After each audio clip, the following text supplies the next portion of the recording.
Yuk kita masak buah tanah dijadikan sempolit. Setelah Kak Mai balik dari laut mencari buah tanah, udang, siput, Kak Mai pun balik lagi ke rumah. Sampai ke rumah mandi kejap istirahat. Kak Mai lanjut pula lagi pergi beraya rumah ibu guru bapak guru Kak Mai waktu MTS dulu. Kak Mai janji dengan bapak guru Kak Mai ni nak datang rumah dia dari kemarin-kemarin dah, tapi tak pakai datang-datang, ada aja haral melintang. Jadi malam inilah baru Kak Mai datang ke rumah dia. Waktu Kak Mai sampai rumah pak guru ni, dia tengah nak pergi solat Isya ke masjid. Jadi Kak Mai disuruh nunggu rumah dia kejap.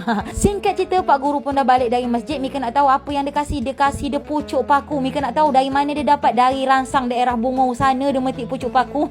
Dia beri dia dengan Kak Mai. Ibarat pepatah mengatakan pucuk dicinta ulang pun tiba. Dapatlah Kak Mai buat sempolit. Sepil pak guru dekat Mai ni dia, Pak Padil sama Bu Seri, dulu guru MTS Kak Mai ni. Tapi hobi dia sama macam Kak Mai, berpetualang. Ini pula sepupu Kak Mai, kami berdua datang kat sini. Singkat cerita, Kak Mai pun balik rumah sepupu Kak Mai nak masak sempolit. Ada buah tanah sikit, siput sikit, udang sikit, pucuk paku sikit. Kak Mai tambah lagi pucuk kangkung sebab anggota kami ramai. Biar banyak sikit takut tak cukup. Lanjut kita tumis bumbu perbumbuan. Dia tu kita tambah garam. Jangan lupa buka tingkap biar orang sebelah tercium. Buah tanah tadi kita rebus dulu biar terlepas dari kulit. Dia tu kita letaklah keladak-keladak blender biar jangan ada sisa.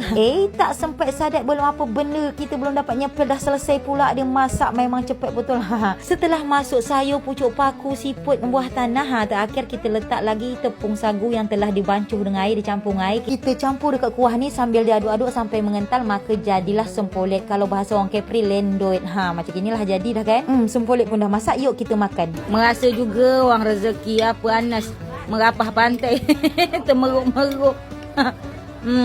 Kalau beri sebiji seorang tak cukup dah. Dia masak macam gini tak dapat merasa buah tanah, merasa kuah dia je Kalau buah tanah tadi dah terkopik dia kulit, siput sedut dah tinggal sedut. Siput timba ni harus kita congkel dengan jarum. Kita songkit baru dapat keluar benda lah tu. Tengoklah kalau abah makan bukan main tunam lagi, pendek leher memasing ikut kuah tu. Singkat cerita dah siap makan, apa tunggu lagi? Qaballahu minkum minal wa minkum taqabbal ya Karim.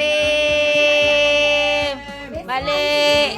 Kau datang subuh jam 4. Mangkuk piring kami tinggal. Kami dah munah janda dah balik. Mana mungkus-mungkus.